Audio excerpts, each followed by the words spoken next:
President Biden on Capitol Hill moments ago trying to salvage his massive $3.5 trillion socialist agenda. The president not sounding too confident after stepping out of the meeting. I'm telling you, we're going to get this done. It doesn't matter when. It doesn't matter whether it's in 6 minutes, 6 days, or 6 weeks. We're going to get it done. Why is the party united? Are you serious? Why is the party united? 50-50? Come on, man. Unite the party, 50-50. I got it. Biden forced to step in because the Democrats' dumpster fire has been burning all week and shows no signs of simmering down. Instead of coming together, the party can't stop bickering over how far left his plan should go. Senator Joe Manchin said $1.5 trillion is his number. Is that sufficient for the both of you? For 1 year? Who is he taking the money from? That's my question. He does not need any of the resources that we're talking about. I don't want to suggest that the progressives are wrong. They haven't been legislators, most of them, for a very long period of time, and a lot of them have been activists and tried to get things in other ways. I've been a legislator for 44 years. I've got my car is older than quite a few of the progressives. That's a pretty good line. So, Dan, Jackie Heinrich, one of our reporters on Capitol Hill, just spoke to a Democrat source who told her that Biden's visit just now, nothing burger. Yeah, that's the chicken guy. Remember him? Yeah. The fried chicken? Yeah, he's do. a character, that guy. Here's the problem. Obviously, this is a cesspool of government waste. Government, as I said yesterday, and I'll say again, can do nothing right. Nobody at the table can tell me that everything they touch, they burn to the ground. It's a cesspool. You're better off taking your money and burning it than giving it to the government, because everything they give it to, they destroy. So this is kind of like, sadly, a win for Republican politics, but a loss for the country either way. If it passes, Biden destroys the country. Inflation goes crazy. He decimates home health care, everything else the government introduces its disgusting tentacles into, right? If it doesn't pass, his legislation goes down in flames. Richard, you're looking at me. I assume you're going to show to me one area where government does anything right. That's okay. That's cool. I will disagree with you strongly. But the one thing, before I jet on this, that's really important. Whenever you ask a Democrat this question, I'll never give you an answer. You go, hey, I asked him on my show, Unfiltered, shameless plug, by the way. But I said to one of the Democrats, what's the red line for debt where the United States goes into like potential de facto bankruptcy? They go, I don't know, and you don't know either. I go, yeah, that's my point. Like, don't you think, like, we should probably, like, take it a little slow now that we have no idea, like, when the de facto bankruptcy comes? Because it happened in Argentina and Venezuela and elsewhere. It's not like this is unprecedented. But they just keep spending, and it's an insult to drunken sailors everywhere, We have a drunken sailor right here, Richard Fowler. Please respond to Dan Bongino's assessment that it's just worthless to spend $3.5 trillion while we can't even keep track of the money that's still gone out. Well, number one, I don't think that the final bill is going to end up being $3.5 trillion. I think it's going to be a far smaller amount. Number two, I think what Biden did in this meeting that we just saw there was he let some air out the room so the actual legislators in the Ways and Means Committee can actually get down and figure out how they come to some semblance of a framework that allows all the Democrats to come together and vote on this. And I think it's worth pointing out that both in the bipartisan infrastructure bill that passed the Senate with 17 Republican votes, as well as what will be this reconciliation bill, what you're going to find is programs that will actually reinvest in America, right? We are the world's reinvest. Yeah, well, wait a minute now. We are the world's largest economy. And there are things that we need to do that the other economies have us beat if we're trying to compete with the world. We are the only developed country that doesn't have high-speed rail, right? We're the only developed. Thank God. Well, why would you say that? Because it's a boondoggle. Why is high-speed rail? But we're not talking about California. When Japan and Europe has high-speed rail, those are tiny countries. Those are tiny countries. We'd rather fly. It's cheaper. We have airplanes. They do it better. Okay, sure.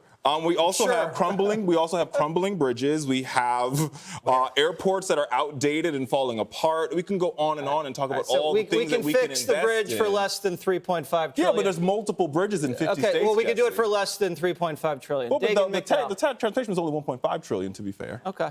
And Trump supported that as well, but I digress. Okay, on your point, if the roads and bridges need fixing, then why can't these far-left regressives get on board and vote through this infrastructure package then? If this is such a need, this is, as you pointed out, a bipartisan package, so they should get on the stick. I agree with that. I find this whole thing, I love watching a good cat fight.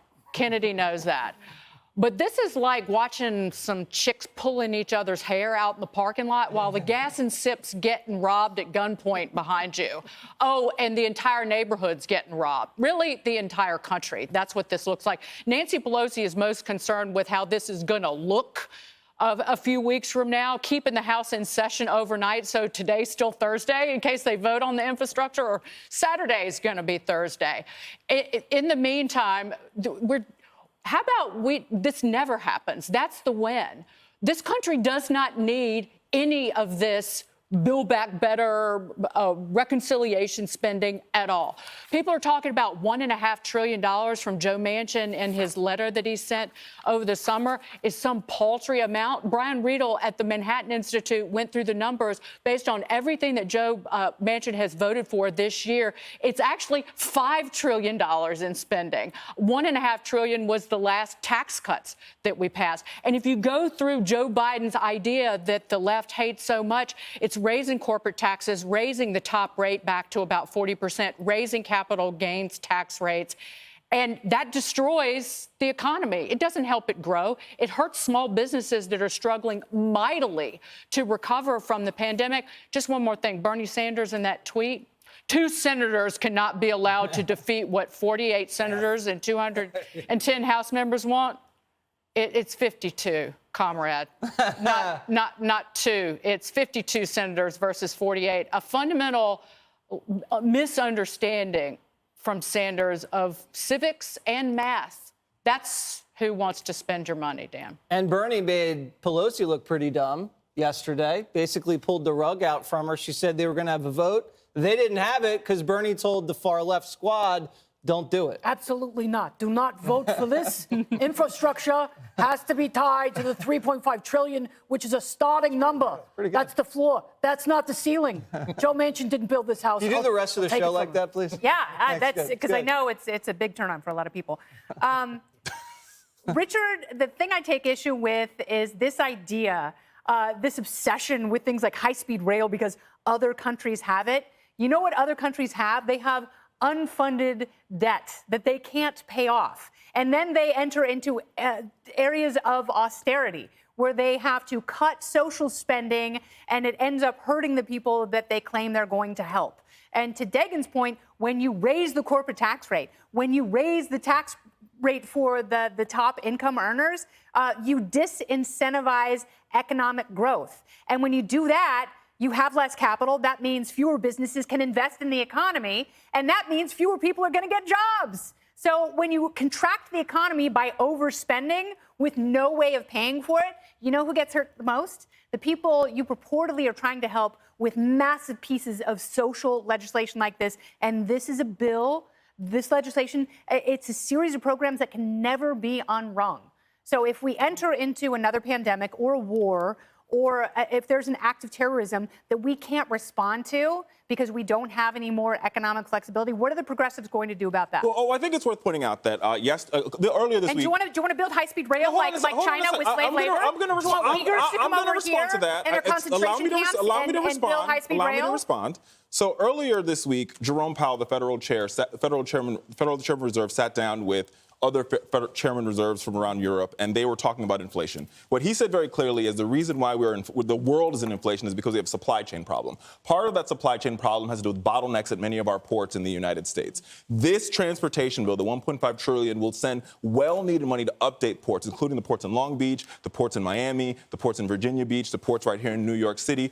Updating these ports, if we're talking about long-term economic growth, then let's talk about how we update our ports and move goods and services to small businesses all across the country. Jay Powell wants to keep his job in February, so he's going to parrot, which he is, everything that's coming out of the White House. Literally, but it's not only Jay Powell saying that. It's all the Treasury Secretary. But it's also European central bank leaders, global central bank leaders saying it, and you're saying they're all wrong. Wait, let me just finish you're an this. economist. We need to spend money to tame inflation. That is idiocy personified. No, I'm saying we modernize our system so we can move goods and services to people. We do have to go. I just want to point out that the Democrat at the table is citing European central bankers. No, I'm citing the as the authority on economic growth. This is nonsense. He ignores the evidence. What It's evidence? crap. I just told you, he's not the only guy saying that. You take the L.